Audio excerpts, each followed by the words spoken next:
This is my second tip about essay writing, how you're going to get higher grades for all the work that you put into it. We're still going to look at this essay about Cromwell and the English Civil War, but settlement across the whole of the British Isles, the three kingdoms, and in the wars of the three kingdoms of England, Ireland and Scotland. The second tip is, don't feel you have to show the examiner, the marker, that you know everything, and you only need to express those points, list out, go through those points which directly answer the question. This may sound like a repeat of my first tip, but it's not, because in many cases students who are unsure that they're got a good command of the topic want to demonstrate to the marker that they understand what this is all about. So the temptation always is to put down as much information about whatever topic it is you're writing about in your essay, and hope that not only does that demonstrate your brilliance to the examiner, but also that some of it is directly relevant to the question.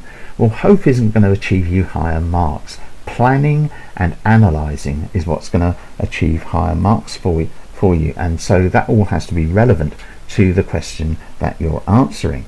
Now, if I just go into this and just put in some space, and I'm going to type in what I often come across with, especially first, second year undergraduates. They've been taught this in school, and they feel they have to do this, but it's not what you should be doing for an essay at third level education. And they write out something like this: in this essay I shall show that, and then they witter on about all the things they're going to show. Now let's just take the question back down a little bit, down to let's take it down to 12 point, just out of the way, and let's enlarge this so that you can really see. So there's the font size. You can really see, in this essay I shall show that, and then you list out, you carry on, you're going to show how Cromwell achieved a settled government, or you're going to show why Charles Dickens was the greatest novelist ever, or Shakespeare was the most incredible playwright, or whatever. Now this start to an essay is frankly a hostage to fortune. First of all, I would never use I in an essay. Just don't use it. If you force yourself not to use it, you will write better essays. And also, this as an introduction is telling the examiner that you're going to do this, that and the other. I shall show, let's change that to how Cromwell achieved settled governments and so on in wherever. Okay, so as far as you're concerned, you are showing it. You're going to put all the points in that you think are relevant, but it is a hostage to fortune, because whatever you say, the examiner will not think that you've covered all the areas that are relevant, because first of all, the examiner will have more experience and knowledge about the topic than you, otherwise they wouldn't be the examiner.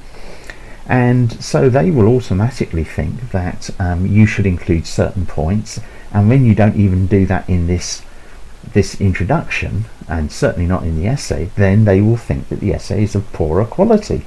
And it's an unnecessary sentence, really. It's just presenting the examiner with a way of checking up on what you've written, and then judging you on what you've written in a way which is really quite difficult to achieve a good outcome. So the thing is not to do this. Don't say, in this essay I shall show how Cromwell or whatever.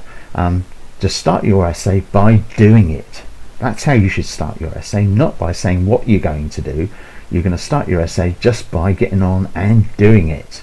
So let's make that italic, because it is the question after all, but we'll take this out because it's just a non-starter. It isn't a way to start an essay. It's not a good start to an essay, and I wouldn't even worry too much about an introduction, because it tends to drift away and you don't ever cover everything that you feel you should. and then you have to go back and think about it. So in this one, what I did on this one, for example, is I immediately took an incident which I felt represented the beginning of Cromwellian government. So this is referring to 6th of December 1648. This is Pride's Purge of the House of Commons in the English, of the Long Parliament. And it was, I said that this was a military, Colonel Pride marched into the House of Commons in Westminster, and basically with his troops, and excluded all those MPs who wanted to do a deal with the King, Charles I, or certainly didn't support the idea of moving away from a monarchy. So that produced the Rump Parliament, as I've shown here, and that is basically that it is the beginning of Cromwell's rule. Because remember, our question is about Cromwell. It's not about Parliament, it's not about Colonel Pride or anybody else, it's about Cromwell. So I've used this first paragraph not as an introduction, but as a starting to illustrate where the Cromwell's government began, where his direct personal government began. This is essentially, well, it's argued about what sort of whether it was a military coup or not, but it's pretty clear that the army generals were now very much in charge. So that's what you need to do. You need to, as it were, rather than introduce your essay with in this essay I'm going to do this, that and the other, and you never do, but choose a point which really kicks your essay straight into the middle of the question and really gets it going. And when you've made your plan, when you were looking at the question up here, and you were looking at your and you've made your plan, and you look at the points, see which point there really does arrest the attention of the examiner straight away, catch the attention of the examiner straight away, and draws them straight into the analysis that you're going to do. So that would be my second tip, is to avoid, if possible, I know some people find it very difficult not to write some sort of introduction, even a sentence, but believe me, if you can go straight into an essay by grabbing the attention of the examiner, making them sit up, remember they've got quite a few essays to read through, if you can make yours stand out by a really dramatic event which illustrates an aspect, one of the points that answers your question, then that way you will be able to immediately get the examiner in a frame of mind where they're thinking this deserves a good mark. And by the quality of the work that you then follow it up with, that will then underline that, and you'll be heading for a much higher grade than you might have done otherwise. Now this isn't anything new, this isn't anything revolutionary, this paragraph. It's simply using information which I already had. Of course I knew about Pride's Purge, and I knew that that really kicks off the very rapid rise of Cromwell to the leading position and eventually become Lord Protector of the three kingdoms, and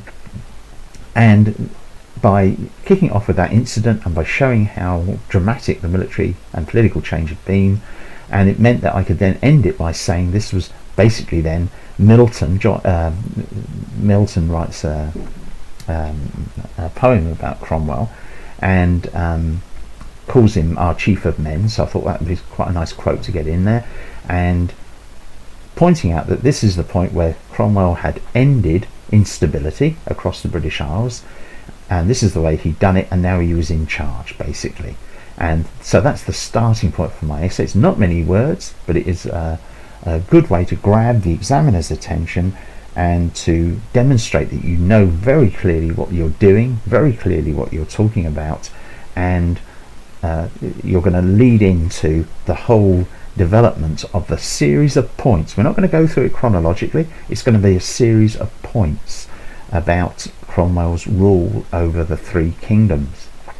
And that's the other aspect that I just want to end this second brief tutorial about. The whole basis of dealing with the essay is to look at points. So we're not going to look at the calendar and see, well, first he did this, first he did that, and then this happened and that happened, because that's narrative, that's telling a story. You know, A follows B, follows C, follows D, and all the rest of it, or the other way around. Instead, what we're going to do is we're going to take each point, each analytical point, and spell those out paragraph by paragraph, so that together they demonstrate how Cromwell achieved settled government in Ireland and Scotland, but not perhaps in England. So there is no chronology to this. It's not about, the question doesn't say, tell me the story about, or tell the examiner the story of Cromwell and his rule of Ireland, Scotland and England. That's not an essay question you're ever going to be asked, I don't think. This one is asking to lay out the points. What methods did Cromwell use to achieve settled government in Ireland and Scotland? So therefore the points are not dates. The point, although I start with a date, but that's almost to tease the examiner. If the examiner starts reading this, they might start reading through all this and thinking, oh my goodness, it's going to be a narrative, it's going to be telling a story. But then as the paragraph goes on, it's quite clear that it's simply the marking point for the beginning of Cromwell's personal rule over the three kingdoms. So that's the other aspect about the points that you lay out in your plan before you start writing your essay, is that they are analytical points, illustrated by the evidence of events or quotations or whatever, which I'm going to come on to, but they are analytical points. So really try very hard to break any temptation you might have to write an introduction which just rambles on halfway down the page and frankly will get you no additional marks.